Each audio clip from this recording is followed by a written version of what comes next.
kecil.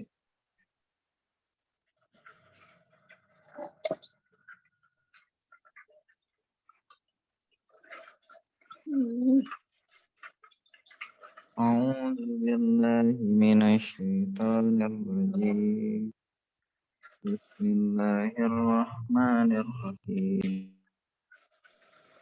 Apaan diturutin? Baru aja ngomong. Hostnya mungkin matikan hati itu. Hostnya. Hati rohati.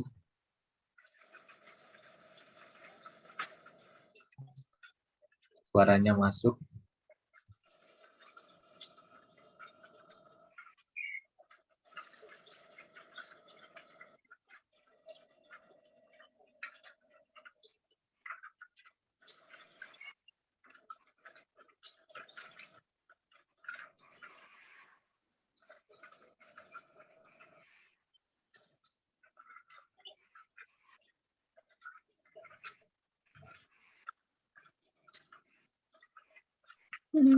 Halo, Rehan. Ini hilang. Ya Pak. Ya. Hostnya siapa? Rehan. Suaranya hilang.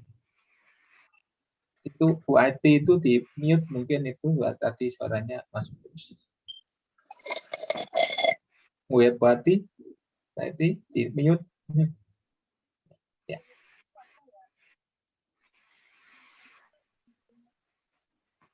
Ya.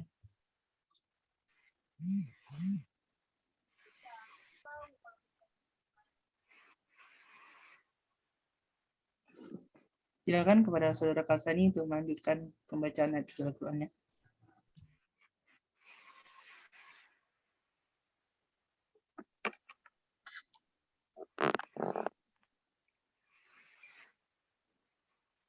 Mohon maaf tadi Saudara Kalsani belum di ACC di Zoom. Tolong kepada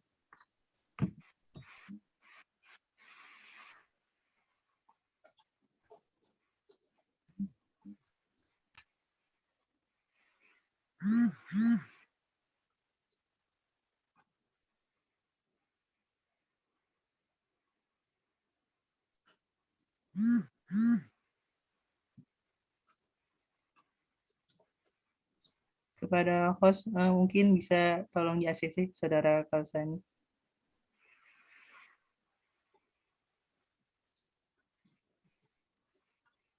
Kenapa ya?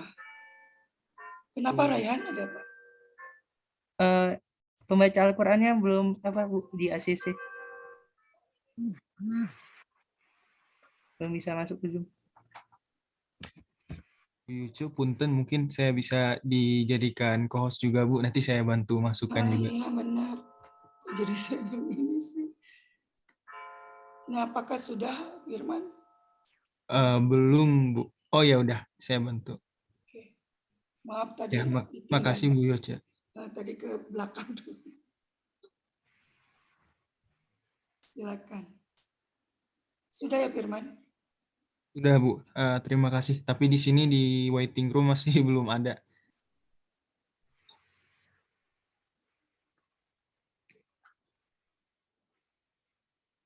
Rehan, di ini aja kalau gitu di skip tilawahnya sementara ya. Oke, baik Pak. Mohon maaf.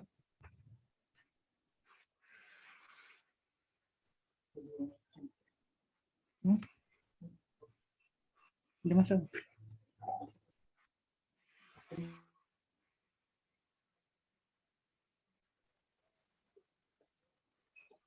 Sebentar Pak, ini Bang Agus yang akan melakukan tilawah. Oh, ada. Sebentar.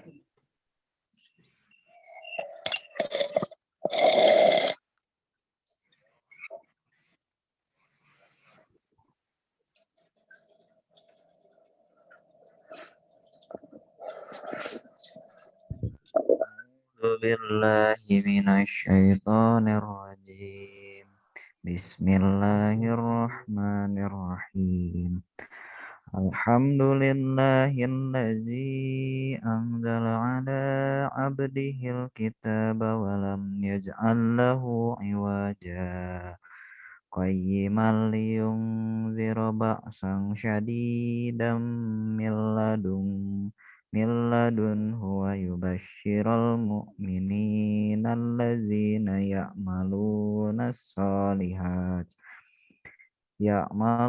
الصالحات أن لهم أجرا حسنا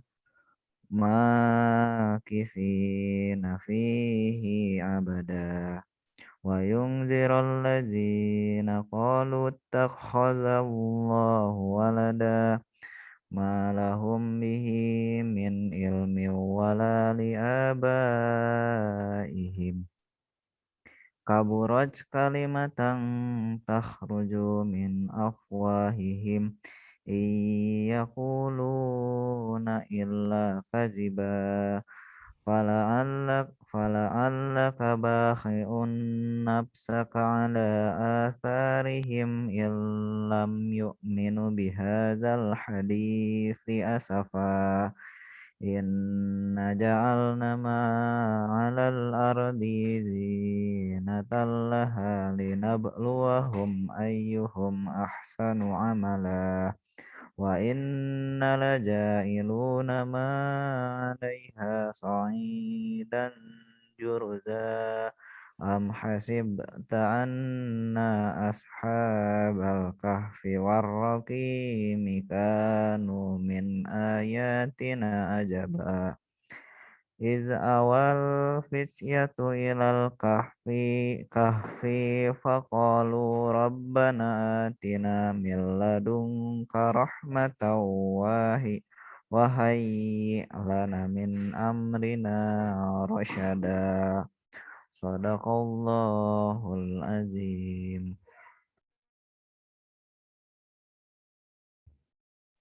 Alhamdulillah.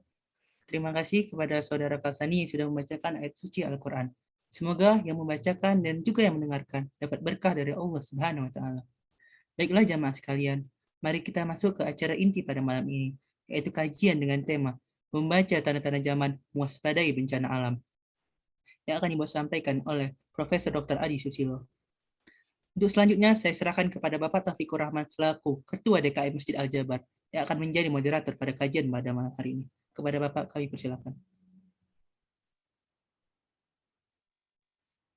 Bismillahirrahmanirrahim. Assalamualaikum warahmatullahi wabarakatuh. Waalaikumsalam warahmatullahi wabarakatuh. Alhamdulillah. Assalamualaikum warahmatullahi wabarakatuh. Wa ala alihi washabihi wa wala. Asyhadu an la ilaha illallah wahdahu la syarikalah, asyhadu anna Muhammadan abduhu wa rasuluh. Allahumma shalli wa sallim wa barik ala Muhammad wa ala alihi wa sahbihi ajmain. Bapak Ibu hadirin rahimakumullah, kita bersyukur pada Allah Subhanahu wa taala dipertemukan pada malam hari ini. Mudah-mudahan semua dalam keadaan sehat walafiat. Demikian juga dengan keluarga kita dan kaum muslimin dan muslimat dimanapun mereka berada. Alhamdulillah malam hari ini juga kita dapat bertemu kembali dalam acara kabar kajian Al-Jabar. Malam hari ini alhamdulillah telah bergabung dengan kita Bapak Profesor Adi Susilo. Beliau guru besar dari Universitas Brawijaya Malang. Bidangnya geologi ya Pak Adi ya. Banyak menulis masalah gempa bumi ini Pak Adi. Jadi malam hari ini kita akan membahas tentang bagaimana membaca tanda-tanda zaman terkait dengan gempa bumi dan bencana-bencana alam yang lainnya yang biasanya membuat kita waspada dan kemudian juga barangkali mengambil hikmah ataupun pelajaran ya dari peristiwa-peristiwa yang terjadi. Ini mohon maaf internet saya sedang tidak stabil, jadi nanti mungkin Firman bisa take over kalau saya ada masalah ya. Ya, Pak Firman juga dosen SIPH ya. Baik, saya kira Pak Adi, Prof. Adi Susilo silahkan untuk menyampaikan paparannya pada kita sekalian. Fadhal. Terima kasih Pak Taufik. Assalamualaikum warahmatullahi wabarakatuh. Pak, suara saya bisa didengar ini?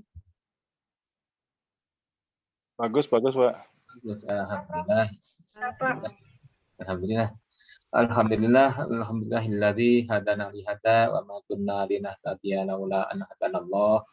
Asyhadu an la ilaha illallah wahdahu la syarika lah asyhadu anna Muhammadan abduhu wa rasuluhu la nabiyya ba'dah. Allahumma shalli wa sallim ala nabiyyina wa rasulina Muhammad wa ala alihi wa ashabihi ajmain amma ba'd. Alhamdulillah, Bapak Ibu yang dirahmati oleh Allah Subhanahu wa taala, khususnya Pak Taufik Rahman, terima kasih atas undangannya pada malam ini. Saya diminta untuk mengisi kajian Al-Jabar di sini yang dulu sekitar bulan Juli kalau tidak salah saya mengisi yang pertama itu Pak Taufik ya. Juli atau apa itu yang pertama. Alhamdulillah malam hari ini bertemu lagi di sini. Saya lihat banyak juga teman-teman saya. Ada juga tadi saya share ke mahasiswa saya, ada beberapa yang hadir di sini juga teman-teman yang lain maupun yang Bapak Ibu yang mungkin saya tidak bisa menyebutkan satu persatu. Langsung saja saya kira karena supaya tidak panjang lebar, saya akan masuk materi. Mohon izin untuk share, belum bisa share saya, host disable password sharing. Belum bisa share saya. Sekarang sudah bisa belum Pak Punten? Oh ya, sudah bisa sekarang ya. Ya, makasih. Ya, sama-sama Pak. Apakah ini bisa dilihat? Pak. Sudah bisa Pak, sudah jelas. Ya. Tema yang diberikan dan ini mungkin bidang saya adalah Al-Quran Sains Modern, membaca tanda-tanda zaman, menguasai bencana alam. Saya dari Universitas Brawijaya, tapi pernah juga dulu saya di ITB 1 tahun dengan program yang tertentu dulu tahun 93, 94. Background yang lain saya dari Jogja. Outline kajian malam hari ini ada beberapa ini, yaitu fenomena alam dalam Al-Quran, beberapa penyebab bencana dalam Al-Quran. Bencana ini saya masukkan juga nasional kita karena kita ini juga ada undang-undang di dalam negara itu apa saja yang mendasari itu juga, dan sejarah antara berkah dan bencana yang ada di dalam Al-Quran nantinya. Jamaah rahimakumullah. Dalam Allah berfirman dalam surat An-Naml ayat 88, A'udzubillahi minasyaitonirrajim. Ini adalah salah satu yang pertama fenomena alam dalam Al-Quran, beberapa ini sebelum masuk ke bencana nanti.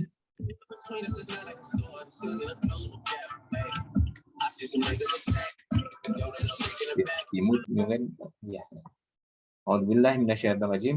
Wa tarjibala tahsabuha jamidatan wa hiya tamurru marras sahab. Sunallahilladzi khalaqana kulla syai'in innahu khabirum bima taf'alun. Artinya, dan engkau akan melihat gunung-gunung yang kau kira tetap di tempatnya, padahal ia berjalan seperti awan berjalan. Itulah ciptaan Allah yang mencipta dengan sempurna segala sesuatu. Sungguh Dia Maha Teliti apa yang kamu kerjakan.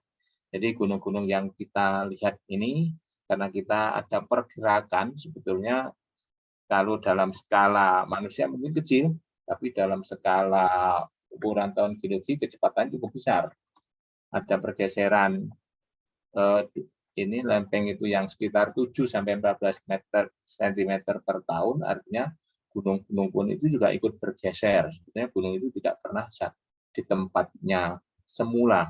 Gunung itu ikut bergeser terus sejalan dengan bergesernya pulau yang kita diami di sini dan juga ya. Sehingga kalau awan mungkin kecepatannya itu cepat dengan apa yang namanya Newtonian betul. Kalau ini adalah dalam kerangka yang lebih lambat lagi. Yang selanjutnya juga ini gunung itu sebagai pasak. Yang saya baca artinya saja. Dan ini foto saya ambil dari pesawat ketika penerbangan Malang Bali, di atas pesawat baling-baling, coba indahnya melewati di antara gunung ini ini nggak tahu ini gunung apa ini, gunung Raung atau gunung apa ya ini ya. Dan kami telah jadikan di bumi ini gunung-gunung yang kokoh supaya bumi itu tidak goncang bersama mereka, dan telah kami jadikan pula di bumi itu jalan-jalan yang luas agar mereka mendapat petunjuk. Pada surat yang lainnya yaitu An-Naba, bukankah telah kami jadikan bumi sebagai hamparan dan gunung-gunung sebagai pasak? Dan juga surat An-Nahl, dan dia menanjakan gunung-gunung di bumi supaya bumi itu tidak goncang bersama kamu, dan sungai-sungai dan jalan-jalan agar kamu dapat petunjuk. Jadi dari sini kalau tidak ada gunung, maka justru daratan kita ini akan sangat labil. Karena apa? Gunung ini adalah menancap sampai puluhan atau bahkan puluhan kilometer, bahkan mungkin bisa lebih 10, 20, 30 km lebih ke dalam, sehingga kita yang di permukaan ini, lapisan bumi yang di permukaan ini, kalau tidak ada gunung, ini akan sangat labil sekali, mudah sekali terjadi longsor, mudah sekali terjadi pergeseran. Jadi gunung ini memang sebagai pasak, dan kita sadari bahwa tanpa adanya gunung, kita bisa labil, bisa bergoyang ke kiri dan ke kanan, dan otomatis apa yang kita properti yang akan kita punyai itu akan tidak aman. Seperti juga ketika kita masang pasak bumi, apa yang dalam pembangunan itu biasanya pasak itu akan dipancangkan sampai mendekati batuan yang keras, itu adalah sebagai pasak agar nantinya bangunan di atasnya itu tidak bergerak. Itulah sebetulnya gunung itu seperti itu. Yang lain mungkin ini kita juga jarang sekali tadinya itu memperhatikan dalam surat At-Tolak. A'udzubillahi minasyaitonirrajim. Allahul ladzi khalaqas sab'a samawati wa minal ardi mislahunna yatanazzalul amru bainahunna lita'lamu annallaha ala kulli syai'in qadir wa annallaha qad ahata bikulli syai'in ilma. Allah telah yang menciptakan 7 langit dari penciptaan bumi yang serupa, mislaihim, serupa. Jadi langit yang biasanya banyak dibahas adalah langit sampai lapis ke-7. Dan ternyata bumi pun ada mislaihinna, semisal juga. Kalau kita lihat di bumi ini ada inner core, outer core, mantle, outer mantle, lower mantle, asteroids, keras itu juga sebetulnya ada 7 lapisan yang di bumi yang diketahui sains modern saat ini. Ini perintah Allah berlaku padanya agar kamu mengetahui bahwa Allah Maha Kuasa atas segala sesuatu dan ilmu Allah benar-benar meliputi segala sesuatu. Jadi bukan hanya semata-mata langit, biasanya yang banyak banget diciptakan 7 langit. Jarang sekali dibahas diciptakan juga 7 lapisan yang di bumi, yang mislahunna, yang juga serupa. Itu mungkin kita bisa menelaah ini. Dari sini kita akan bisa mengetahui kenapa nantinya sebuah gempa itu bisa sampai di permukaan dan sebagainya. Nah, inner core yang ini adalah cair, tetapi sangat tinggi densitasnya atau massa jenisnya, lebih besar dari outer core-nya. Di luarnya ini padat, tetapi lebih kecil densitasnya atau massa jenisnya dibandingkan yang di inner core ini. Sulit. Ini liquid, mohon maaf, liquid ini sulit mengeluarkan. Ini yang mungkin tidak asing dari kita dan kita sering mendapatkan adanya sebuah batasan di sini kelihatan sekali. Air tawar dan asing itu tidak akan saling larut. Jadi kalau kita datang ke laut, biasanya itu akan kita lihat laut dan di situ ada aliran sungai. Air sungai itu akan terus ke tengah dan itu tidak akan langsung bercampur sampai di tengah. Karena apa? air asin dan air tawar itu tidak bisa langsung bercampur begitu di tengah. Kalau sungai itu akan bisa langsung. Tetapi di sini tidak ini. Ada batas, betul-betul batas yang tegas di sini. Dan dialah yang membiarkan dua laut yang mengalir berdampingan. Yang ini tawar lagi segar, dan yang lain asin lagi pahit. Dan dia jadikan antara keduanya dinding dan batas yang menghalangi. Al-Furqan ayat 53. Kelihatan tegas sekali. Dan satu lagi ini yang ada di Selat Gibraltar, ini di sana di Afrika, antara Afrika dan di Spanyol itu ya. Jadi yang kita, pahlawan kita, bin Ziyad menyerang Selat Gibraltar itu ternyata di sini juga Al-Quran surat Ar-Rahman ayat 1932, dia membiarkan dua lautan mengalir, yang keduanya kemudian bertemu. Antara keduanya ada batas yang tidak dilampaui oleh masing-masing. Maka nikmat Tuhan kamu yang manakah yang kamu dustakan? Dan keduanya keluar mutiara dan marjan. Jadi di antara keduanya ini ada material-material atau zat-zat atau ada kekayaan yang sangat tinggi. Jadi kalau ini kita mau menelaah, ini kemudian di Selat Gibraltar, ada juga foto-foto yang lain di beberapa tempat di Indonesia pun sebetulnya juga ada itu. Jadi pertemuan antara dua laut itu biasanya tidak bisa langsung ketemu. Kalau kita lihat antara di terusan Meksiko, perbedaan tingginya juga sangat jelas itu perbedaan tinggi antara laut yang sebelah kiri dan yang sebelah timur dan sebelah barat sebelum masuk ke Meksiko itu, sehingga perlu diangkat, dipompa airnya sehingga kapal-kapal harus diangkat supaya bisa menyeberangi sampai ke seberang itu.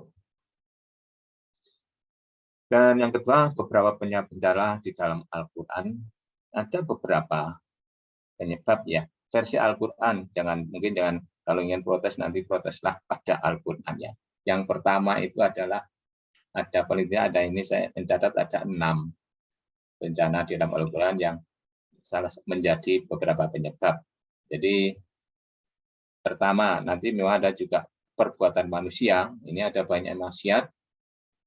Surat Yasin, qalu ta'irukum ma'akum ain dzukirtum bal antum qaumum musrifun. Dan utusan berkata, kemarahan kamu adalah karena kamu sendiri. Apakah jika kamu diberi peringatan, kamu bernasib malang? Sebenarnya kamu adalah kaum yang melampaui batas. Kalau kita ini gambaran ini hanya hasil jepretan saya saja. Seandainya kita terus-terusan ini menggali atau mencari semuanya ini, maka ini lingkungan akan kalau rusak, apalagi ini seandainya dicampur dengan merkuri mungkin, maka lingkungan rusak, yaitu adalah kita mempunyai andil di dalam kerusakan bencana yang ada di alam. Itu adalah karena banyaknya maksiat.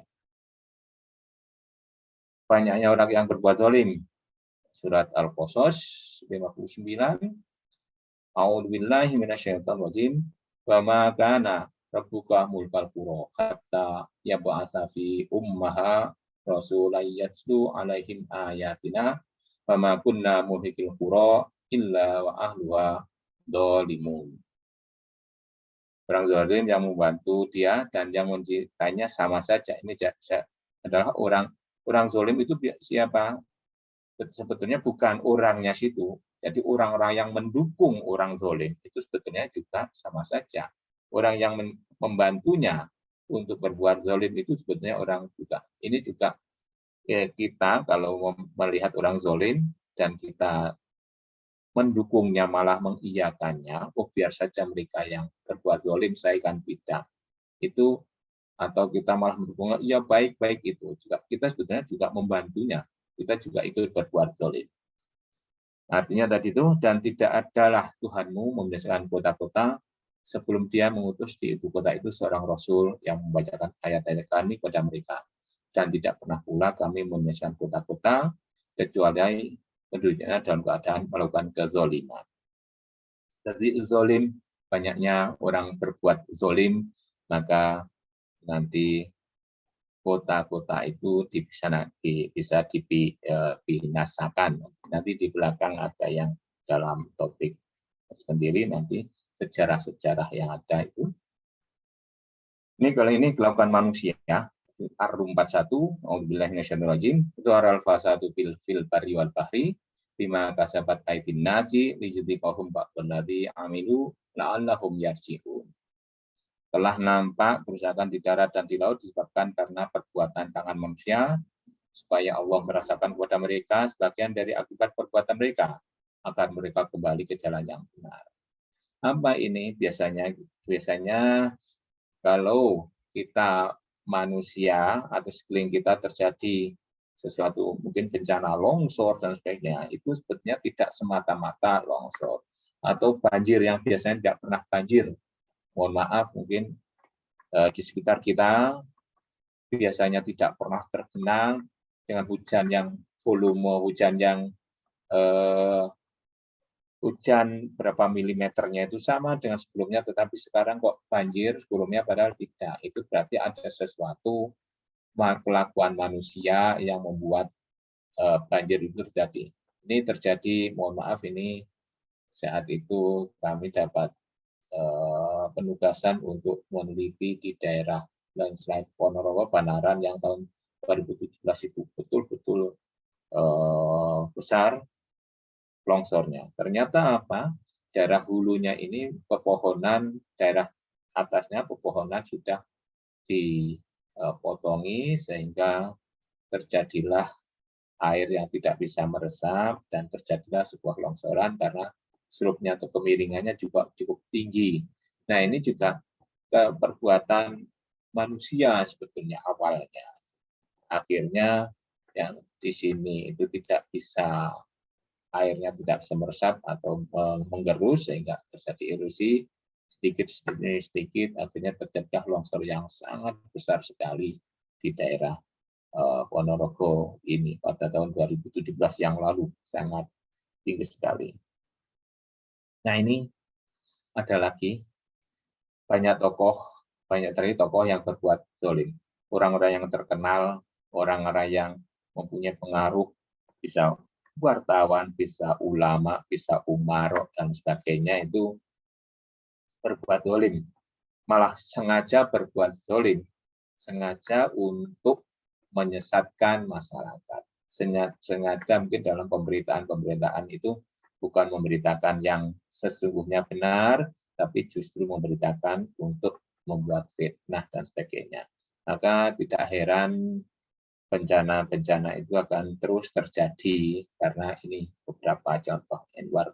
Wartawan, jadi wartawan, kalau mohon maaf, mungkin teman-teman wartawan itu kalau membuat berita menyenangkan, supaya menyenangkan yang diberitakan, tidak memberitakan yang sesungguhnya, walaupun itu baik, itu juga sebuah kezaliman.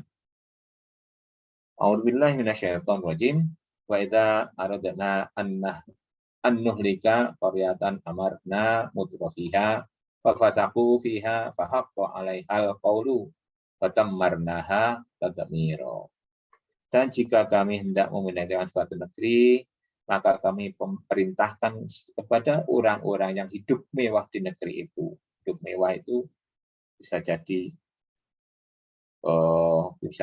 orang-orang yang dikaruniai kelebihan harta, kelebihan amanah dan sebagainya, atau kelebihan pengetahuan, kelebihan ilmu, hidup mewah di negeri supaya mentaati Allah, tapi mereka melakukan keturhakaan di dalam negeri itu, maka sudah sepantasnya berlaku terhadapnya perkataan atau ketentuan kami.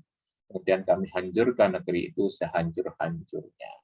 Tetapi bukan hanya para tokoh ini saja yang terkena, masyarakat yang di sekitarnya pun juga ikut terkena. Tetapi hisabnya nanti akan sendiri-sendiri.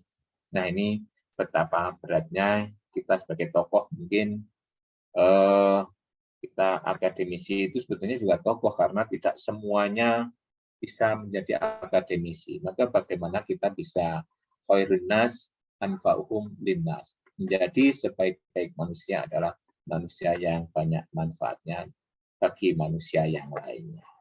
Jadi itu adalah kesempatan kita bukan untuk mencari penghargaan, tetapi justru untuk mencari pengertian bagi diri kita semuanya. Masing-masing akan mempunyai porsi, maupun masing-masing akan mempunyai amanah sendiri-sendiri.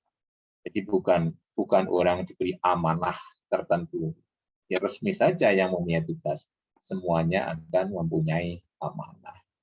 Bahkan ada salah satu ciri orang beriman adalah hanya menyingkirkan kerikil atau duri di jalan yang itu. Bisa jadi justru itulah yang nantinya akan bisa menolong kita.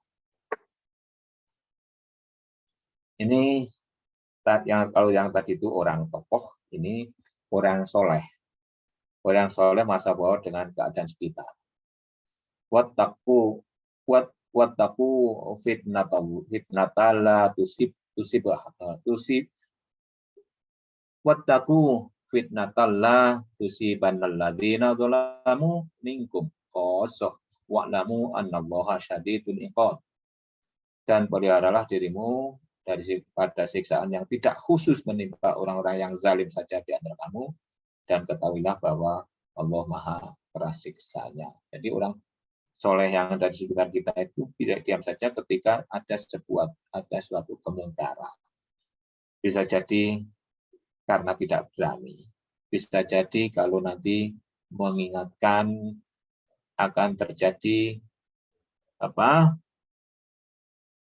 nantinya bisa dipolisikan misalkan seperti itu dan sebagainya. Itu adalah sebuah orang soleh yang masa bodoh dengan keadaan sekitarnya. Mudah-mudahan kita semuanya yang ada di sini dihindarkan dari perkara-perkara tersebut. Yang 6, ini adalah sebetulnya semua bencana itu adalah rahmat dari Allah, cobaan dari Allah. Semuanya itu ada balasannya. Maka ini hadis Bukhari, tatkala Allah menciptakan makhluknya, dia menulis dalam kitabnya, yang kitab itu terletak di sini, sesungguhnya rahmatku lebih mengalahkan kemurkaanku. Sebetulnya ketika terjadi bencana itu rahmat Allah pun itu juga lebih tinggi daripada kemurkaan Allah. Kalau kita mau bersabar dan kita bisa memahami sebetulnya bisa muhasabah, bisa introspeksi diri kita sendiri. Al-Baqarah 155 sampai 157. Tidak saya baca semuanya.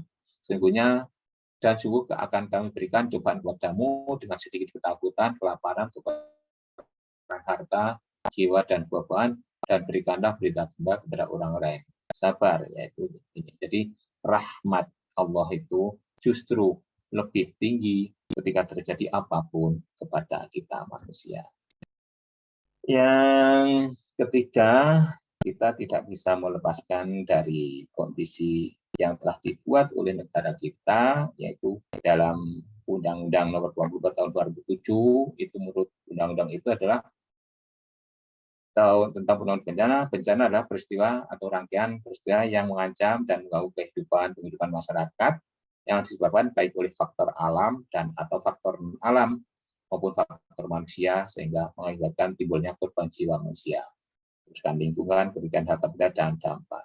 Jadi kalau tidak bencana itu terjadi di tengah hutan yang tidak mengganggu atau tidak ada korban manusia, maka itu bukanlah sebuah bencana. Maka ada beberapa jenis bencana, itu ada bencana alam yang diakibatkan oleh alam, fenomena alam, seperti gempa bumi. Nanti gempa bumi ini nanti di belakang akan salah satu tanda-tanda akhir zaman adalah banyaknya gempa bumi dan keluarnya api yang nanti itu. Tsunami, gunung meletus, banjir, kekeringan, angin topan, tanah longsor, dan abrasi. Ini adalah bencana alam.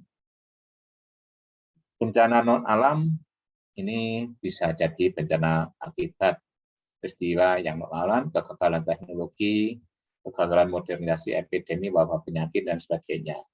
Ini adalah Chernobyl, bencana non-alam dulu, di Chernobyl yang ini letusan Chernobyl tahun berapa itu ya? 80-an berapa itu? 87 atau berapa, saya lupa itu ya.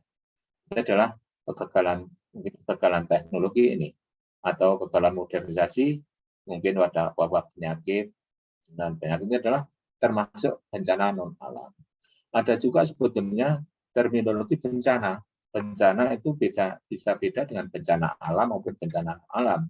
Kalau nanti bencana saja, seperti lumpur lapindo itu dideklar sebagai bencana, maka itu balik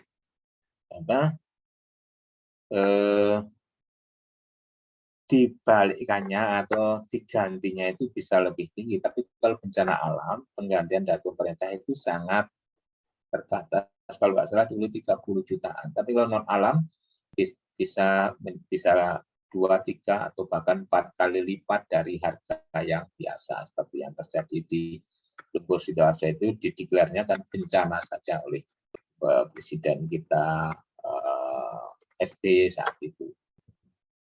Bencana sosial adalah bencana akibat peristiwa, serangkaian peristiwa yang menyebabkan manusia, konflik sosial antar kelompok atau komunitas. Ini tawuran pelajar yang ada yang saya bawa ini juga itu adalah bencana itu. Ada bencana alam itu banyak, ada bencana alam geologis, saya nggak akan bahas satu-satu lah, gempa bumi, ini kemudian tanah longsor, saya nggak akan terlalu bahas di sini, tsunami, gunung meletus, hidrometeorologi, kebakaran, nanti hujan, longsor, dan sebagainya, hidrometeorologi, ada banjir juga, ada badai, ini kekeringan, mungkin ini kekeringan ini bisa jadi karena waduknya nggak ada, atau karena memang kekeringan sudah terjadi. Ini adalah biasanya disebut mud crack ini ya, rekan-rekan dari lumpur, dan juga ada kebakaran hutan yang ini dulu kita di Indonesia itu sebelumnya pernah menjadi program tahunan, artinya setiap tahun terjadi kebakaran hutan. Ini mudah-mudahan aja tahun ini setelah ini tidak ada kebakaran.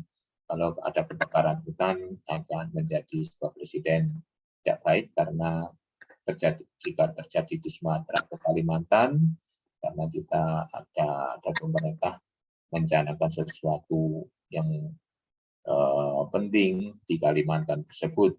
Jadi itu adalah para hutan atau ekstraterestrial, ini yang mungkin jarang terjadi, dentuman tumbukan dari meteor dan sebagainya, itu ekstraterestrial. Yang selanjutnya adalah kalau kita masuk ini sejarah, yaitu manfaat dan bencana yang ada di dalam Al-Quran. Yang pertama ini, kalau kita ini sejarah dulu, Laut Mati itu adalah tempat terendah yang ada di permukaan bumi. Permukaan airnya berada 422 meter di bawah permukaan laut, begitu dalamnya, begitu di bawah. Pantainya sejak seluas 402, seperti ini panjangnya persegi, luasnya itu paling kering di dunia, daerah yang paling kering di dunia. Karena apa? Salinitasnya itu mencapai 28 sampai 35%. Padahal air laut keasinan biasanya itu hanya 3 sampai 6%. Laut Mati terletak di lembah Jordan yang berkuat asinan tepi barat, Jordania, dan wilayah Palestina yang dikuasai Israel. Para arkeolog berbeda di situs As-Sa'diyah di sebelah utara Laut Mati mendapati bahwa sekitar zaman tunggu atau 1800 sampai 2450 sebelum Masehi itu pernah terjadi kehidupan di sana. Nah, ini cerita dari kaum Lut tersebut, kaum Lut yang dimana diperkirakan kaum Lut ada homoseksual di sana, lesbian, LGBT, homoseksual, yang terjadi saat itu, dan itu ya sejarah itu bisa berulang, sejarah itu adalah selalu akan berulang. Maka mereka dibesarkan oleh suara keras yang mengguntur ketika matahari akan terbit, maka kami jadikan bagian atas kota itu terbalik ke bawah dan kami hujani mereka dengan batu belerang yang keras. Belerang ini disebutkan betul-betul belerang di dalam itu. Sungguh pada yang demikian itu terdapat tanda-tanda kebesaran kami bagi orang-orang memperhatikan tanda-tanda. Dan sesungguhnya kota itu benar-benar terletak di jalan yang masih tetap dilalui manusia. Hijr 73-76. Jadi pada latihan geologi yang ada, salah satu temuannya adalah lempengan tanah itu garam dengan bercak adanya belerang kuning di dalamnya. Ini belerang yang keras ini ada di situ.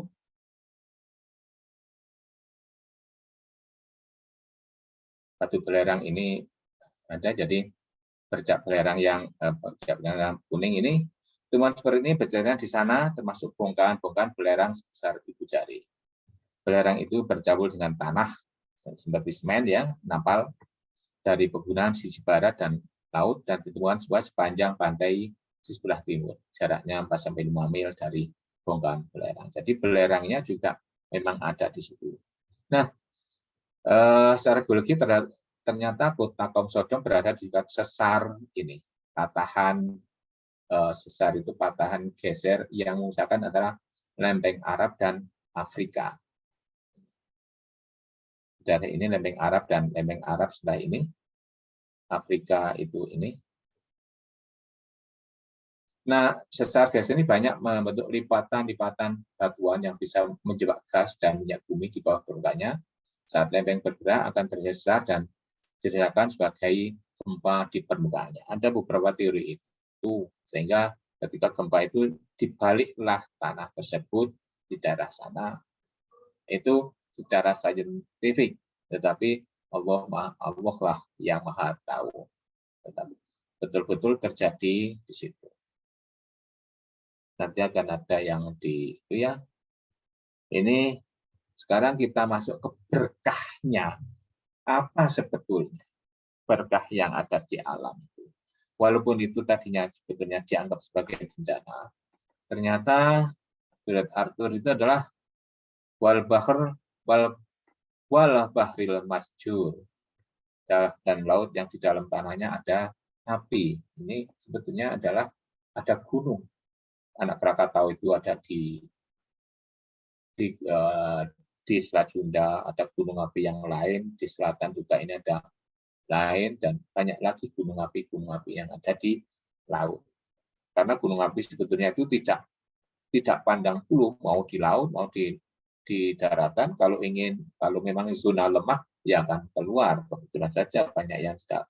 Sebetulnya di laut pun juga banyak itu gunung api yang ada di laut. Di Hawaii itu justru banyak yang di laut itu. Gunung yang tertinggi itu bukan Mount Everest, tetapi justru yang ada di Hawaii itu hampir 1.000 atau 10 km. Sedangkan Everest itu hanya sekitar berapa, 6.000-an atau berapa itu. Lebih tinggi di sana dari dasarnya yang muncul ke permukaan. Ini sebetulnya adalah energi yang ada di sini. Dan dari sini sumber panas ya, ribuan gunung berapi di dasar lautan Pasifik dan Hindia itu banyak sekali di sini. Kalau kita lihat ini di lautan India, di selatan Sumatera ini sebetulnya banyak sekali ini. Kalau kita dengan deteksi itu banyak sekali muncul gunung-gunungnya. Di Jawa ini juga muncul ini gunung-gunungnya yang ini di Sumatera, Jawa ini juga akan di lautan Indian Ocean itu juga banyak sekali. Sehingga memang di situ juga ada banyak sumber energi. Kalau kita bicara minyak bumi, banyak sekali sumber energi yang ada di Indonesia, di selatan Jawa maupun di sebelah barat dari Sumatera itu juga masih potensi sumber energi minyak bumi itu masih tinggi sekali dan masih belum dieksplorasi. Di samping itu masih banyak lagi produk energi yang di laut itu bisa alge, pasang surut. Ini kalau bisa dimanfaatkan, karena hidrotermal yang ada di laut juga banyak, ombak, oil and gas, gas hidrat, hidrogen, dan ocean thermal energy conversion itu banyak sekali di laut. Potensi resource gas alam raksasa di bawah lapisan dasar laut dalam itu juga potensi sangat tinggi sekali. Bencana yang gempa dan tsunami itu sangat membawa pelajaran berguna bagi kita, bahwa kita juga harus memahami lautan, energi yang ada di lautan itu apa? Energi tsunami itu tinggi, sehingga kita harus memahami tsunami. Gempa yang di atas di selatan kita itu tinggi, banyak sekali. Sepanjang itu juga kita mesti mau belajar, mau mempelajarinya. Kemudian beberapa yang lalu saya sempat di sini, kayaknya di Aceh ini, beberapa bulan yang lalu saya di Masjid Raya Banda Aceh tersebut. Nah ini, kalau kita bicara Indonesia itu betul-betul kalau kita mau menggeser sedikit saja, biasanya peta yang diberikan ke kita itu adalah peta yang ini. Indonesia itu ada di pojok kanan bawah. Tetapi sebetulnya kalau kita mau menjadi center dunia, kita itu sebetulnya betul-betul ada di tengah-tengah dunia. Jadi semua transportasi itu mesti akan melewati sini. Juga beberapa melewati daerah sini, sehingga yang melewati ya sebelahnya ini itu langsung ke Bitung nantinya, daerah Bitung sini ya nantinya ya. Jadi tapi semuanya akan melewati sini, dan kita harus bangga, kita harus juga menjadi orang Indonesia yang bersyukur bahwa negara kita sebetulnya ada di tengah-tengah dunia. Peradaban kita itu mestinya peradaban yang tinggi, karena kita ada di tengah dunia di sini, di antara dua laut, dan juga di antara dua benua ini. Betul-betul. Kalau kita mau menggeser ini, misalnya kita akan mau bekerja keras bahwa kita bukanlah makhluk yang ada di pojokan ini. Biasanya kita ditaruh di sini supaya apa? Supaya Eropa itu ada di pusat. Eropa dan sebagainya, supaya di sini Eropa dan sebagainya itu supaya ada di pusat sini. Sebetulnya kita itu adalah, kalau kita mau, itu kita ada di pusat ini. Mereka ada di pinggirnya. Oke, kita teruskan saja. Ini ya, Ar-Rahman, Marojal Bahraini Al-Taqiyan, Bainahuma Baryakulla ya bagian. Dia membiarkan dua laut mengalir, yang keduanya kemudian bertemu, antara keduanya ada batas yang tidak dilampaui oleh masing-masing. Ini Ar-Rahman juga ada dalam An-Naml dan surat Fatir ayat 35, ayat 12. Ini lagi Indonesia di tengah-tengah ini ya, ini aja. Kalau ini semuanya, ini Hindia Pasifik, semuanya akan melewati sini. Dari segi ekonomi itu kita adalah titik strategis di interaksi pusat-pusat produsen konsumen, manufaktur produksi. Fisik biologi juga kita itu sangat tinggi sekali, geopolitiknya kita juga energi dan militer juga kita itu ada di tengah-tengah sini. Geologi, geofisik juga begitu, pertemuan tiga lempeng tektonik, Eurasian, Indian, Australia, dan Pasifik di sini, dan banyak lagi cekungan sedimen. Budaya peradaban itu adalah konsentrasi manusia terbanyak di muka bumi itu ya di sini di sekitar sini. Cina sampai Indonesia ini adalah konsentrasi manusia yang terbanyak di bumi. Jadi jalur pertukaran budaya antara peradaban dan penyebaran agama itu mesti melintasi sini. Makanya tidak heran kita itu adalah Islam itu ada di yang pertama di Pasifik, mohon maaf di Aceh yang nanti melewati Sumatera, dari Sumatera itu penyebaran dari beberapa teori itu dari Sumatera, Garus dan sebagainya itu menyebar terus ke Jawa, ke beberapa pulau timur, ke Ternate, ke daerah Fak-Fak di Papua dan sebagainya. Di selatan itu di Sulawesi Selatan dan semuanya itu adalah tadinya betul-betul disebarkan dengan cara yang penyebaran Islam. Saya tidak akan sejarah yang itu kita bahwa kita Indonesia itu ada sebetulnya ada di tengah-tengah ini yang kita patut kita perhatikan dan kita harus menjadi manusia yang di tengah dan manusia yang sangat dibutuhkan ke tengah-tengah kita itu. Oke, ini kondisi di sekitar kami di Jawa Timur. Ini ada Bromo, di belakang ini Semeru, ini ada Gunung Widodaren atau gunung apa yang di sini. Ini Bromo sedang aktif. Ini betapa indahnya negara kita. Mungkin di daerah tempat yang lain sekitar Jawa Barat sana juga Gunung Tangkuban Perahu. Saya juga pernah naik di sana atau di tempat yang lain, tempat-tempat yang indah yang lain. Nah ini kemudian juga saya foto sendiri. Ini Wadral Jibala Tasabuha Jamidata Wahya Tamurru Marros Sahab Sun Allahilladzi Ataqona kulla syai'in innahu khabirun bima taf'alun.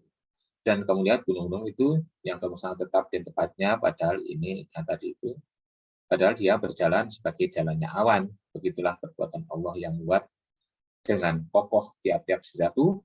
Sesungguhnya Allah Maha mengetahui apa yang kamu kerjakan. An-Naml 88. Tadi itu gunung-gunung itu adalah juga berjalan. Jangan dikira gunung-gunung itu diam. Ini juga hadis riwayat Muslim. Hari kiamat tidak akan datang kepada kita sampai daratan Arab itu sekali lagi akan menjadi padang rumput dan dipenuhi dengan sungai. Nah, ini ada sebuah penelitian yang ini saya ambil dari Profesor Bronner selama zaman es, dan telah diketahui lebih jauh bahwa gunung es yang terapung di kutub utara secara perlahan bergerak menuju ke selatan. Di sana ke selatan. Ketika gunung es kutub itu secara relatif mendekat ke Jazirah Arab, cuaca akan berubah dan negara Arab akan menjadi satu dari daerah yang paling hijau dan paling basah di dunia.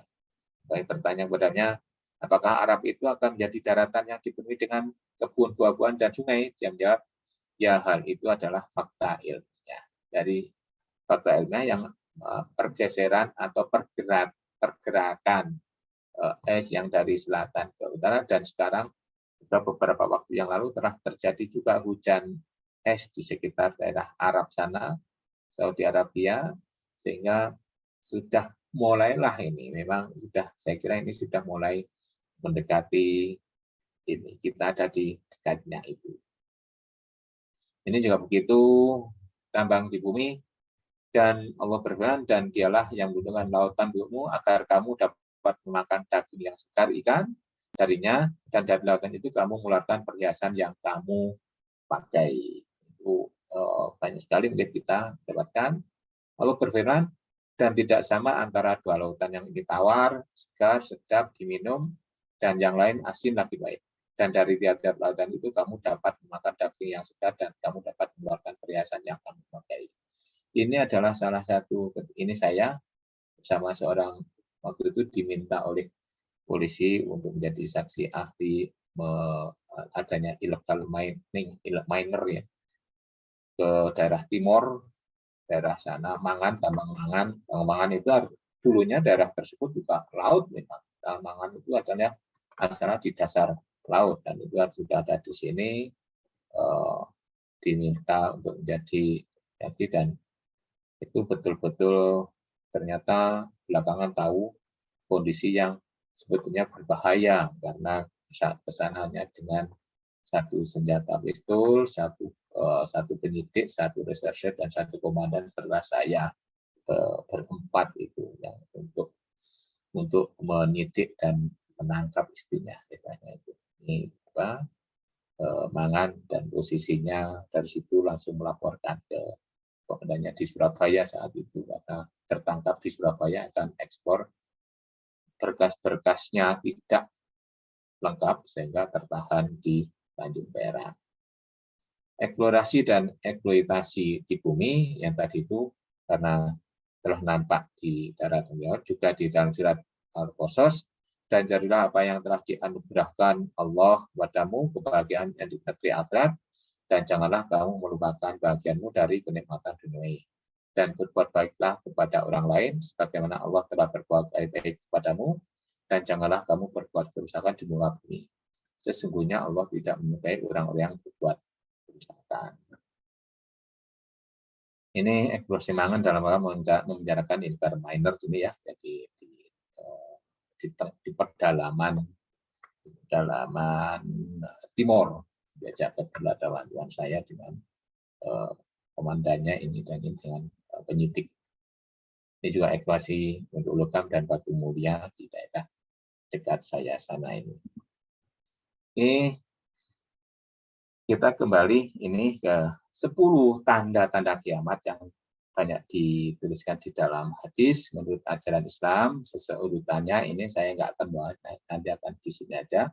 Kemunculan Imam Mahdi, kemunculan Dajjal, Nabi Isa menjadi pemimpin dunia, munculkan Ya'juj Ma'juj, matahari terbit dari barat, kemunculan binatang melata, ada kabut dan angin berembus, munculnya api, terjadinya gempa dan kehancuran Ka'bah. Mungkin saya akan dua ini. Munculnya api besar. Jadi munculnya api besar itu apa? Saya pribadi berpikiran bahwa eksplorasi minyak bumi di daerah Timur Tengah. Saya diceritakan teman yang mengerjakan daerah sana. Ternyata mengebor dalam kedalaman sangat pendek saja, mungkin hanya beberapa ratus meter, itu sudah didapatkan dan tidak perlu biaya yang sangat besar. Kalau itu ini bukan prediksi tapi kemungkinan yang pertama, kalau api abadi itu salah satunya yang kenapa bangsa Persia itu menyembah api, karena di sana memang ada api abadi yang dulunya belum mengenal Tuhan, belum mengenal Allah, adanya api abadi terus-terusan, ya itu disembah. Muncul. Nanti suatu saat akan muncul api yang lebih besar lagi, yaitu karena ini sudah munculnya lapisan-lapisan hidrokarbon di permukaan sehingga menjadi api abadi. Kemungkinan pertama itu. Kalau itu terjadi mungkin ada di daerah Timur Tengah sana yang merupakan daerah paling tinggi hidrokarbonnya. Kemungkinan yang kedua adalah api abadi ini akibat yang kita di sini ada di daerah Meranggen, Jawa Tengah. Saya pernah ke sana dulu juga yang terus-terusan api, dan juga mungkin di daerah Meranggen itu yang saya tahu api muncul terus. Kalau daerah Mojokerto itu sudah padam, tadinya juga ada ternyata itu akan berpengaruh ketika hidrokarbon sudah dikeluarkan, banyak dikeluarkan, itu sudah berpengaruh, jadi tidak api abadi lagi. Kemungkinan api abadi adalah adanya gunung api yang muncul, nanti yang akan muncul, dan gunung api tidak menjadi gunung api tinggi, tapi gunung api yang rendah, tetapi panasnya mungkin muncul di permukaan terus, dan itu nantinya juga yang menjadi api abadi. Bisa jadi yang seperti itu. Ada beberapa hipotesis mengenai munculnya api. Munculnya api itu adalah ditengarai sebagai munculnya api abadi, sehingga orang kan berbondong-bondong itu menjadi karena abadi merasa sebagai Tuhannya nantinya itu dalam detik-detik terakhir menjelang kiamat itu tadi. Terjadinya gempa banyak sekali terjadi. Tanda-tanda akhir kiamat, makin sering gempa, makin dekat dengan hari kiamat. Rasulullah bersabda, tidak akan tiba hari kiamat hingga banyak terjadi gempa. Hadis Bukhari Muslim itu. Di antara tanda-tanda datangnya hari kiamat adalah sedikitnya ilmu, tersebarnya kebodohan, dan merejaknya perzinaan itu berapa? Salah satu tanda kiamat kecil, fitnah kecaman, tersebarnya beberapa penyakit yang tidak pernah terjadi di masa lalu. Nggak tahu bahwa penyakit ini pernah terjadi di masa lalu atau tidak. Kalau memang tidak, mungkin itu juga menjadi salah satu tanda-tanda kiamat kecil. Fitnah kecaman terjadi beberapa wabah penyakit yang tidak pernah terjadi di masa lalu. Atau kalau ini COVID ini sudah akan dianggap sebagai wabah biasa, ya berarti bukan salah satu tanda kiamat kecil, tapi kalau itu adalah dianggap belum pernah terjadi, yaitu merupakan satu tanda kecil. Mungkin Pak Taufik dan teman-teman dari STIH ini yang banyak mengetahui masalah tersebut. Nah, ini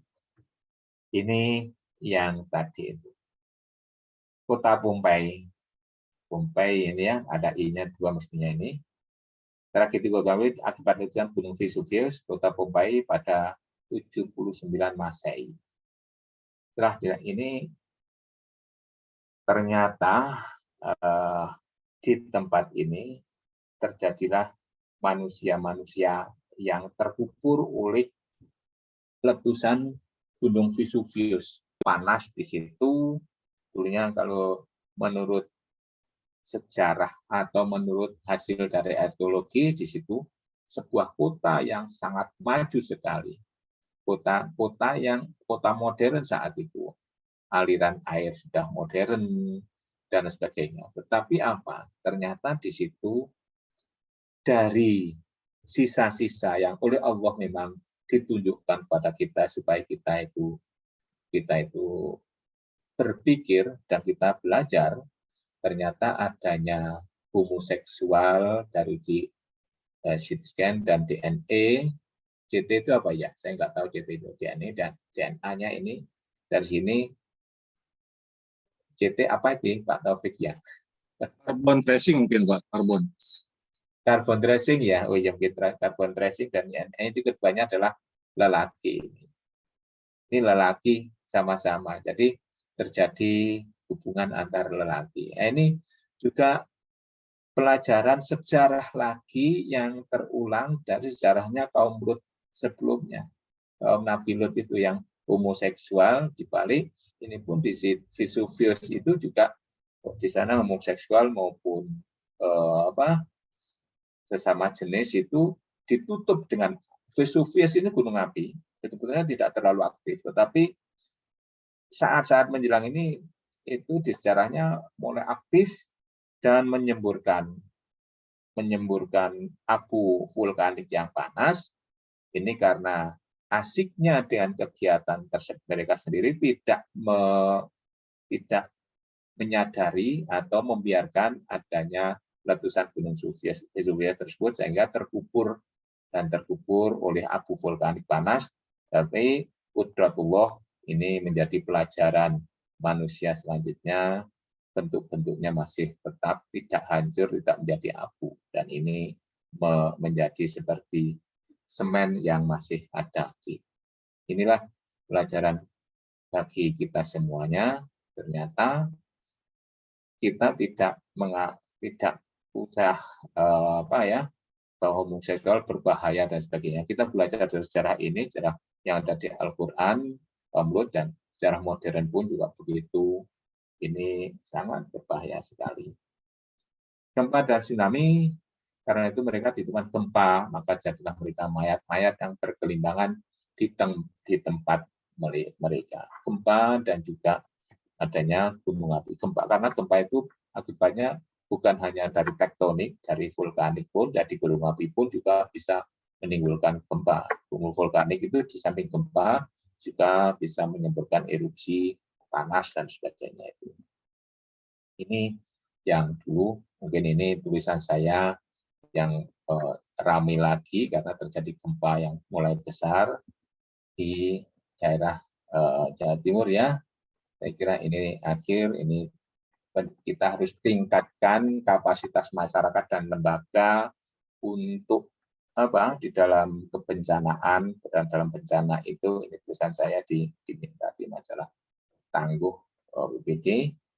Majalah Tangguh itu diminta tulisan di opini itu bahwa kita tingkatkan supaya masyarakat kita itu sadar dengan bencana yang ada di sekitar kita. Satu penutup yaitu pemanfaatan bumi untuk kesejahteraan manusia tidak boleh dilakukan sekehendak hati manusia.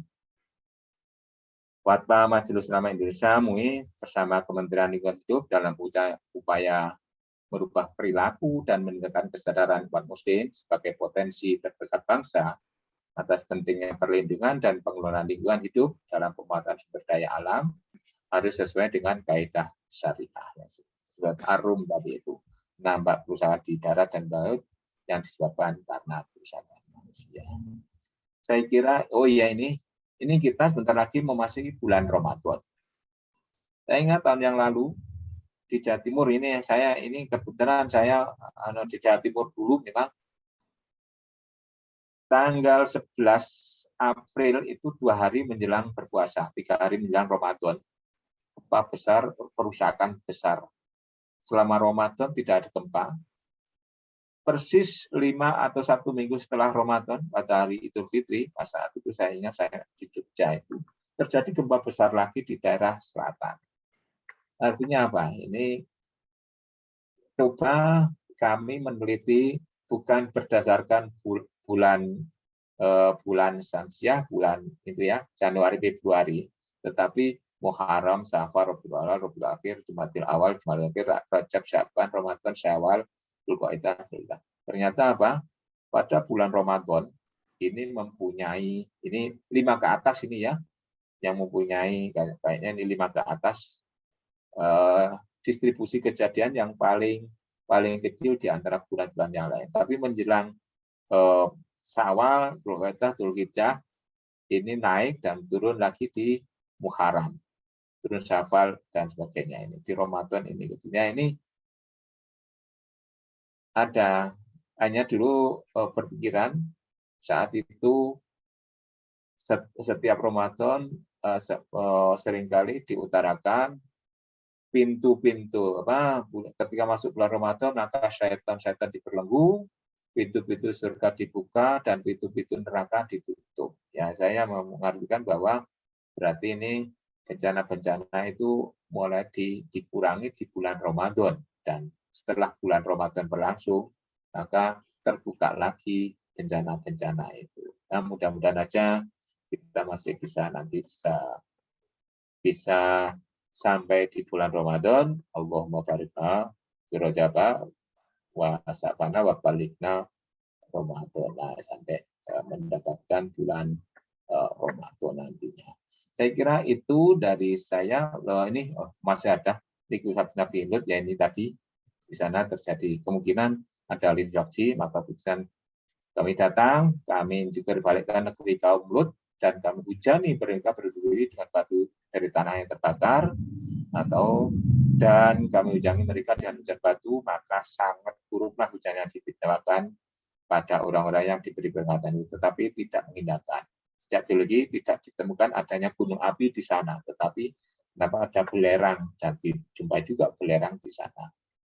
Ini yang tadi ya. Hanya Allah yang mengetahui kebenaran sebenarnya. Wallahul muwaffiq ila aqwamit thoriq. Assalamualaikum warahmatullahi wabarakatuh. Selanjutnya ini saya kembalikan ke Pak Taufik.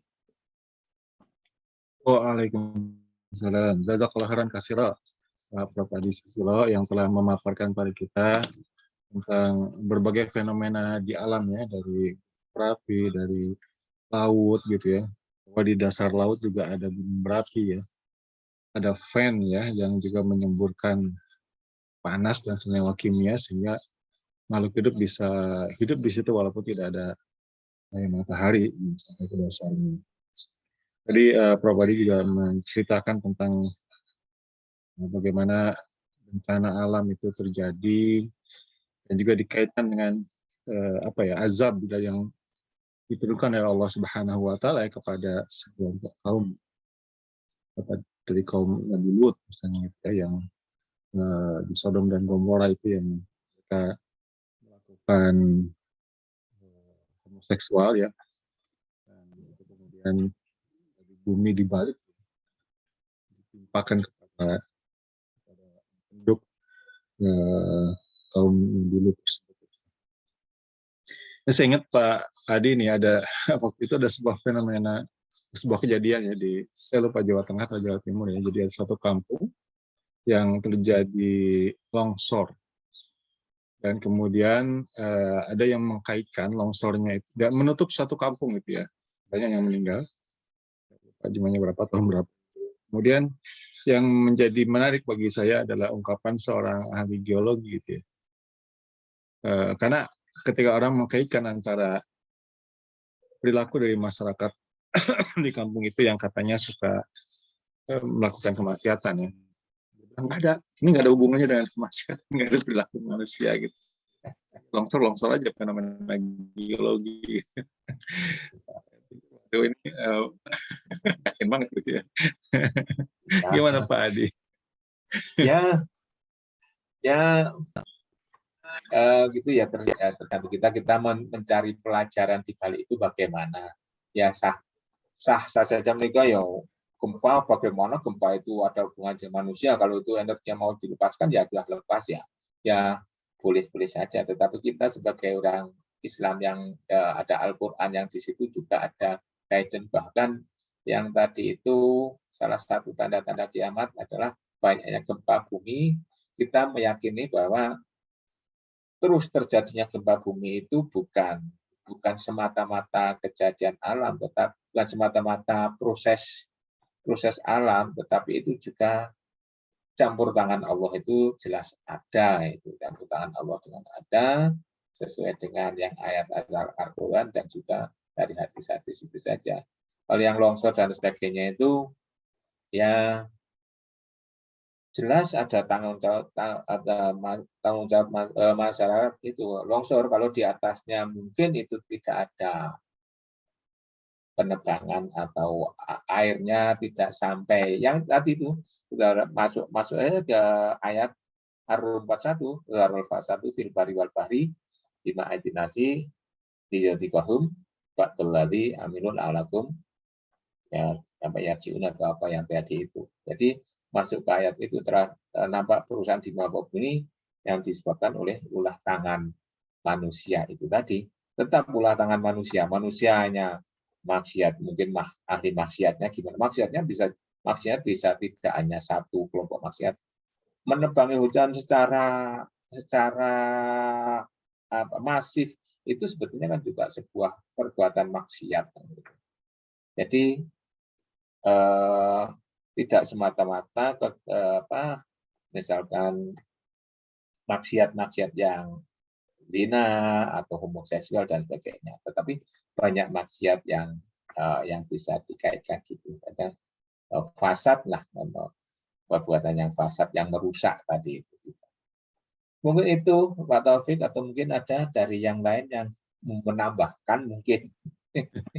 Ya, makasih. Jadi memang ya alam ini kan ada penguasanya ya Allah Subhanahu wa taala. Allah Maha berkehendak terhadap alam ini. Dan kalau kita perhatikan juga sebetulnya kan di ayat lain katakan ya, jadi ke gunung atau ke laut itu semua itu adalah tentara-tentara Allah ya, yang kalau diperintahkan Allah Subhanahu wa taala untuk melakukan sesuatu ya jadilah begitu ya, ditimpakan pada satu kaum binasa gitu ya, gunung juga. Yang terkait dengan gunung nih Pak Adi dan juga kondisi kita Indonesia ini sebagai orang mengatakannya ring of fire ya. Ring of fire. Nah ini apakah Indonesia ini adalah negara yang memang tingkat bencananya paling tinggi di dunia atau gimana ya Pak Pak Adi ya?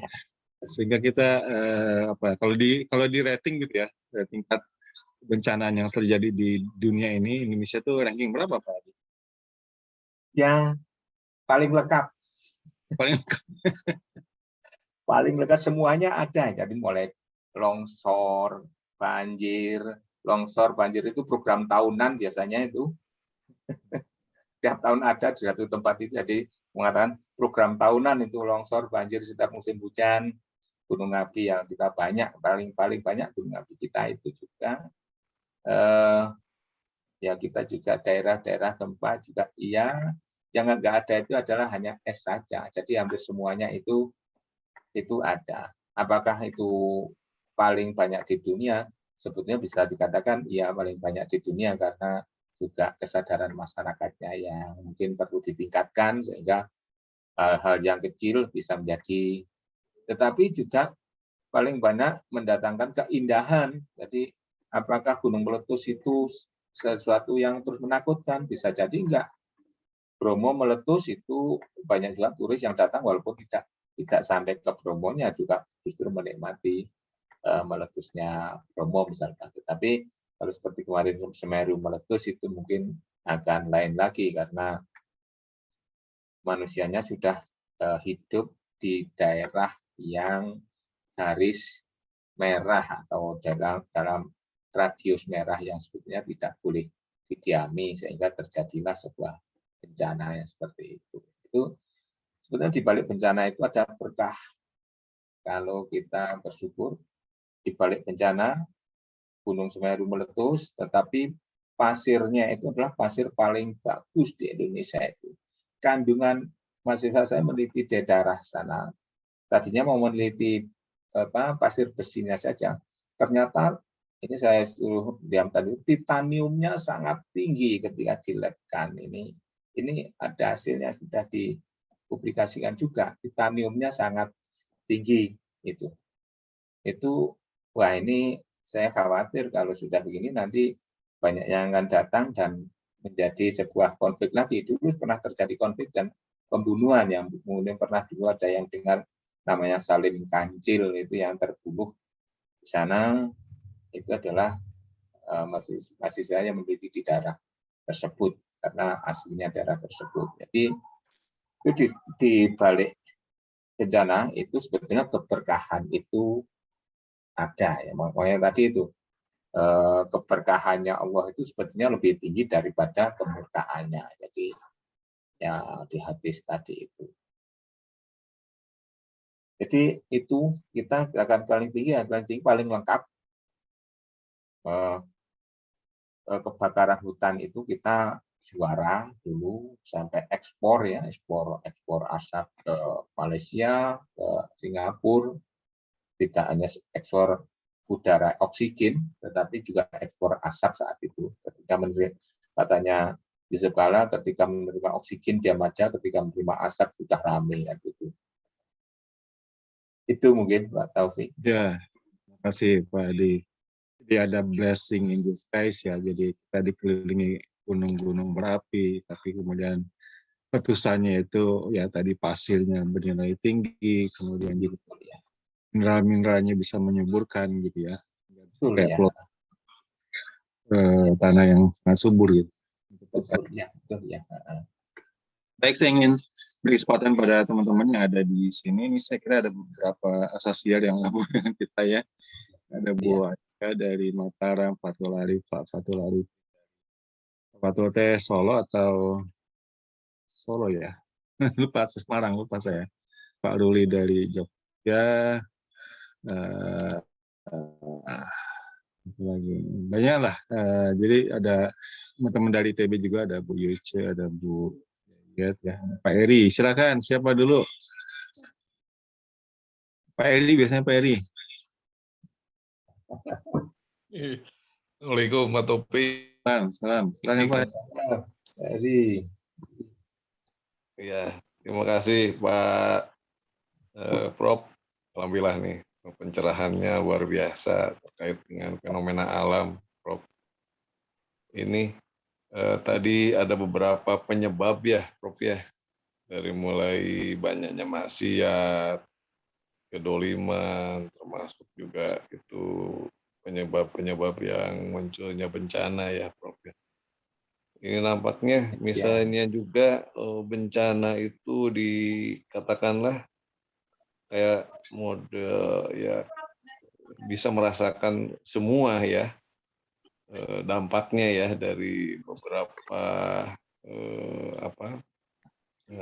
penyebab-penyebab tadi ya. Jadi bukan hanya yang dolimnya saja, bukan ya, yang punya maksiatnya saja, tapi juga semua punya dampak ya, Prof ya. Dampak iya. Pertama itu mungkin barangkali ada pencerahan terkait dengan itu. Yang kedua tadi di akhir mengenai fenomena bencana itu ya banyaknya maksiat, banyaknya dolim dan lain sebagainya. Tapi di bulan-bulan Ramadan itu dari hasil risetnya nampaknya sedikit sekali ya, atau malahan jarang ya bencana itu di bulan Ramadan. Tahun 2001 aja itu malahan menjelang bulan Ramadan terjadinya ya, Prof ya. Iya, Barangkali ini apa yang terjadi, apa memang di bulan Ramadan ini banyak tingkat keimanannya tinggi, ketakwaannya juga ini ya katakanlah lagi frekuensi keimanannya lagi bagus nih, sehingga Allah tidak memberikan bencana gitu ya di bulan-bulan Ramadan itu ya, Prof ya. Barangkali ada penjelasannya, Prof. Terima kasih Pak Taufik, terima kasih Prof Adi Susilo. Assalamualaikum warahmatullahi wabarakatuh. Waalaikumsalam warahmatullahi wabarakatuh. Langsung ya Pak Taufik ya. Ya, langsung Pak Adi. Menanggapi yang terakhir Ramadan, itu sebetulnya saya tidak berani menyimpulkan, cuma itu adalah data. Data itu cuma tadinya hanya penasaran kok seringkali pada bulan Ramadan itu diutarakan bahwa pada bulan Ramadan itu ketika masuk bulan Ramadan maka syaitan dibelenggu. Syaitan itu pikiran saya itu adalah penyebab maksiat ya. Pintu surga dibuka, keberkahan dibuka, pintu neraka ditutup, bencana ditutup, hanya begitu saja. Jadi pikirannya kenapa sih kok ada hadis seperti ini? Tadi hanya seperti itu saja. Jadi sehingga tidak berani saya menyimpulkan itu, Pak Eri. Jadi nggak berani menyimpulkan apa di Ramadan itu. Ya itu hanya sebuah fakta saja. Mungkin akan wah itu kebetulan saja, ada yang akan buat itu, oh iya kebetulan saja mungkin hanya bulan Jawa Timur saja, tetapi mempunyai hasil seperti itu saja. Mudah-mudahan saya yakin bahwa hadis dan ayat Al-Quran itu mesti benar. Kalau itu ada yang kok tidak pas, berarti jangan-jangan pola kajian kita yang masih belum pas mengkajinya. Hanya begitu saja. Saya yakin kita itu seyakin-yakinnya bahwa hadis dan Al-Quran itu adalah sesuatu yang benar. Apabila ada fenomena alam yang kok itu tidak sesuai dengan kata-kata di Al-Quran misalkan atau di hadis, jangan-jangan kita belum mempelajari yang lainnya. Bahwa bahkan saya beberapa waktu yang lalu itu mendengar sebuah video yang menceritakan tentang Habibie itu. Habibie itu dulu tidak pernah juara 1, juaranya 3, juara 1, 2 itu adalah orang Yahudi, laki dan perempuan. Terus tanya di waktu Jerman, kenapa kok kamu juara 1? Hanya beritanya rahasia saja. Karena ditanya terus, maka akhirnya ini kamu saya beritahu bahwa saya pada tiap malam jam 3-an mungkin bagi kita itu bangun, mandi, pakai pakaian yang bagus, wangi, membaca Al-Quran. Dan kaget, kok Al-Quran? Kamu kan tidak Islam, kafir. Ya, saya yakin Al-Quran ini benar. Saya memang nggak percaya dengan Islam, tapi yakin dengan Al-Quran ini benar. Hanya itu. Akhirnya ditirulah oleh Habibie. Jadi orang non-Muslim pun percaya Al-Quran benar. Tetapi kita juga percaya Al-Quran benar, ketika kita membaca atau mendengarai yang mungkin ini kok tidak pas, jangan-jangan pikiran kita yang belum sampai di situ. Itu aja kalau mungkin Mbak Eri yang tadi itu. Jadi kenapa bulan Ramadan itu kok kecil? Itu saja dari hadis itu kok seperti itu. Tetapi bukan sebuah kesimpulan, itu adalah sebuah fakta begitu saja. Jadi tidak berani mengatakan itu sebuah kesimpulan. Kalau itu kesimpulan Ramadan itu akan bencananya kecil. Bisa jadi itu kalau kita bertitik tolak di bulan Ramadan itu adalah orang berpuasa itu lapar itu untuk berbuat maksiat itu mestinya juga sudah tidak terlalu kuat gitu ya, sehingga kemaksiatan akan berkurang. Terus yang pertama tadi apa ya Pak Eri ya? Ya dampaknya tuh, Prof. Ya dampaknya jadi ke semua juga yang merasakan Oh ya, dampak dan kejadian betul. bencana. Jadi ketika bencana itu tidak pilih-pilih itu, bencana itu memang tidak pilih-pilih siapa saja, tetapi hisabnya nanti itu yang akan dipilih-pilih oleh Allah. Jadi entah di ayat apa itu, ketika terjadi bencana atau terjadi ujian dari Allah di suatu tempat itu, Allah tidak akan memilih-milih orang Islam diselamatkan dan sebagainya. Tidak. Jadi kalau memang itu ya kena ya sunatullah. Kalau memang meninggal di situ ya, kalau Allah belum berkehendak kan masih selamat, tetapi tidak dipilih-pilih untuk kayak diistimewakan di dunianya. Tetapi ketika sudah di akhirat nanti hisabnya itu yang nanti akan sendiri-sendiri. Orang yang beriman tetap hisabnya dia baik, sedangkan yang memang penyebab sebetulnya penyebab tadi kemaksiatan tadi mungkin hisabnya akan menjadi hisab yang orang yang banyak melakukan fasad ya, banyak melakukan kerusakan di bumi. Itu, nah itu tadi juga yang orang soleh tidak pernah mau mengingatkan, atau kan tokoh-tokoh yang juga tetap berbuat zalim itu juga sebetulnya penyumbang juga dengan banyaknya, kalau menurut Al-Quran tadi loh, banyak bencana itu juga merupakan sebuah penyumbang. Tapi kalau orang mengatakan ada hubungannya dengan berapa manusia, ya nggak apa-apa. Tetapi kita mencoba, kita kan dalam ini tidak harus meyakinkan, karena kita mengeluarkan pikiran kita. Kalau orang lain mungkin orang lain tidak percaya itu hanya sebuah kebetulan saja. Ya enggak apa-apa, kebetulan saja. Memang itu terjadi, kebetulan terjadi gitu saja. Tidak perlu seandainya kita harus berbantah-bantahan mengenai hal tersebut. Mungkin begitu Pak Heri. Baik, terima kasih Prof. Jazakallahu khairan katsiran penjelasannya. Terima kasih Pak Taufik. Pak Heri. Baik, Bapak Ibu, silakan, masih ada waktu sekitar 5-10 menit ya untuk diskusi kita pada malam hari ini. Silakan Mas Ruli barangkali. Jauh-jauh dari Jogja nih. Ada ini ada juga temannya. Ya. Bismillah, Assalamualaikum warahmatullahi wabarakatuh. Waalaikumsalam. Matur nuwun Prof. Hadi atas wawasannya gitu ya. Ya mungkin kalau saya mungkin lebih ini karena saya kebetulan juga tinggalnya di kaki Bukit Merapi ya, mungkin lebih bicara ke coba tanya-tanya masalah ini gunung berapi gitu ya. Jadi kan gunung berapi itu kan sebagai pasak gitu ya. Iya. Nah ini maksudnya apakah itu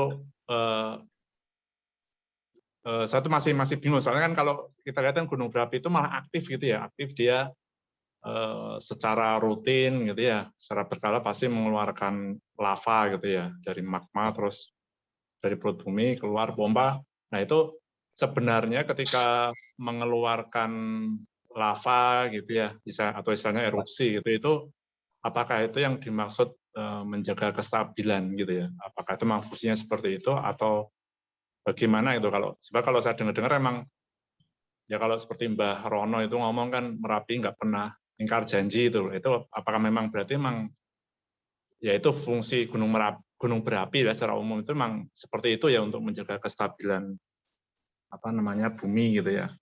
Kemudian kalau kita perhatikan sebenarnya kan musibah-musibah itu kan ya bukan bencana itu kan sebenarnya terjadi karena karena manusia itu kadang-kadang kita itu memang mendekati sumber masalahnya gitu ya, seperti gunung berapi itu kan karena memang sebenarnya kan memang ya tipikalnya atau istilahnya sifatnya memang seperti itu kan, mengeluarkan secara rutin gitu ya, bukan secara rutin lava, tapi kita malah hidupnya mendekati gitu ya karena memang tanahnya subur, banyak wisata gitu.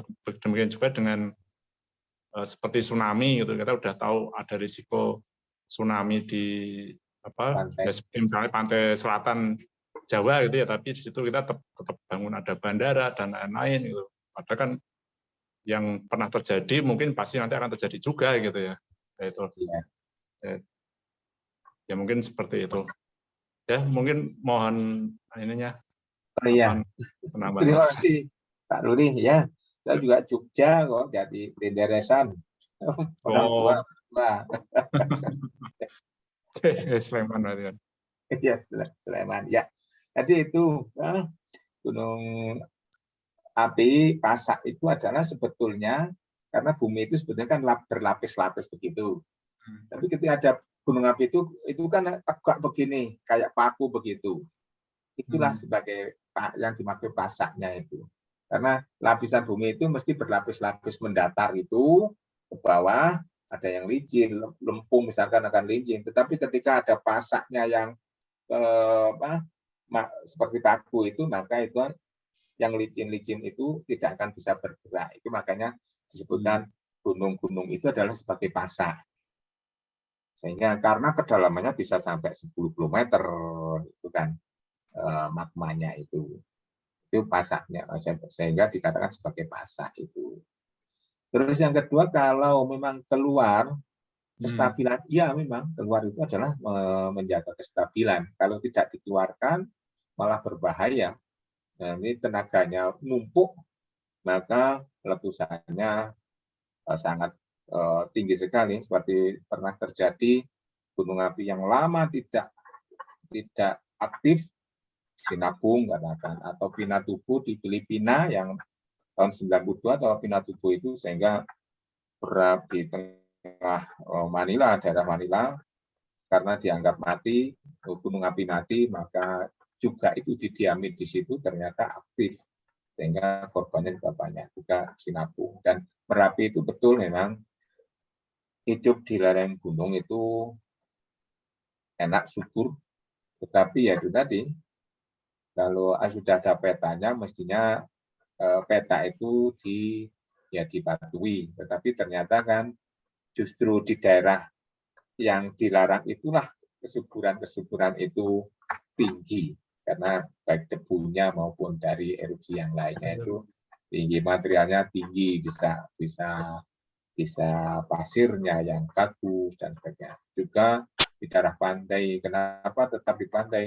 Karena pantai sumber wisata ya, di sana juga baik wisata maupun tempat bandara dan sebagainya datar ya, itu pertimbangannya yang saya nggak tahu apakah pertimbangannya jarang terjadi tsunami di daerah sana ataupun sudah ada mitigasinya yang jelas, mungkin pihak pemerintah yang itu yang punya. Tetapi kalau kita sebagai orang yang bergerak di bidang dan itu ya sangat menyayangkan karena tsunami itu tidak bisa itu ditahan dengan rekayasa engineering pun akan sangat berat sekali, susah sekali, kecuali kalau diberikan tanaman-tanaman. Nah, kalau ada tanaman itu akan mengganggu juga, nanti mengganggu bandara dan sebagainya itu mungkin pertimbangan mereka sudah mempunyai kajian yang lengkap. Kita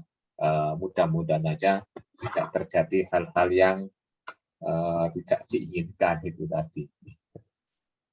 Itu mungkin Pak Ruli. Atau non Bro? Sami-sami.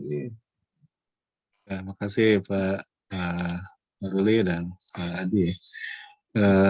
Jadi kalau tadi disampaikan ya, misalnya kan semua lapisan-lapisan bumi itu, mantel bumi itu bergerak terus ya Pak Adi ya.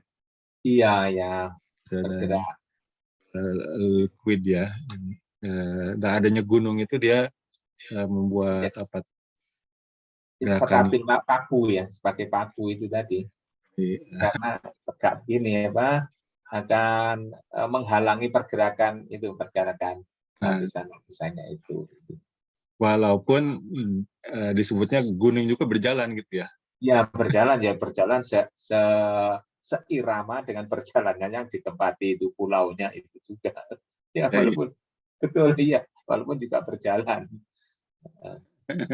Kita nggak lihat aja berjalan. Ya. Baik, Bapak Ibu sekalian, saya kira waktunya sudah 9:30 ya lewat. Prof. Adi sudah bersama dengan kita dan memaparkan ya hal yang menarik sekali untuk menambah keimanan kita dan pemahaman kita ya dari fenomena alam yang ada di sekitar. Dan ini penting bagi kita untuk membuka mata dan wawasan kita, jika kita semakin beriman pada Allah Subhanahu Wa Taala. Kekuasaan Allah Subhanahu Wa Taala di alam ini sungguh luar biasa ya. Jadi kita semakin bertambah keimanan kita kepada Allah Subhanahu Wa Taala dan semakin kuat lagi kita beramal soleh gitu ya untuk menyiapkan bekal kita di hari akhir. Prof. Adi Susilo, terima kasih untuk yang kedua ini mengisi acara kita. Insya Allah nanti akan kita undang pada waktu-waktu yang Insya Allah ya. Senang sekali. Baik, saya kembalikan pada acara Raihan. Silakan untuk menutup acara. Baik, Pak Taufik. Alhamdulillah telah kita ikuti bersama kajian online Al-Jabar ini. Terima kasih kepada Pak Taufikur Rahman yang sudah menjadi moderator dan kepada Prof. Adi Susilo yang telah menyampaikan materi. Semoga dapat menambah wawasan pengetahuan serta keimanan kita. Dan semoga kita semua selalu diberi kesehatan dalam kondisi pandemi COVID-19 ini. Terima kasih kepada jamaah yang telah hadir pada kabar kali ini. Saya mewakili panitia yang bertugas memohon maaf apabila ada kesalahan. Marilah kita tutup kajian ini dengan membaca doa kafaratul majelis. Subhanakallah bihamdika asyhadu an la ilaha illa anta astaghfiruka wa atubu ilaik. Dan bacaan hamdalah alhamdulillahirabbil alamin. Alhamdulillahirabbil alamin.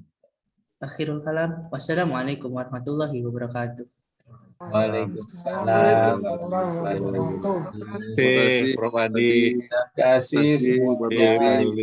Terima kasih semuanya. Terima kasih Pak Taufik. Sehat semuanya. Pak Adi. Topik. Terima kasih. Pak tuh pengen dengar suaranya nih kapan-kapan nanti ya. Ya, ya ini teman-teman, ada teman yang ini.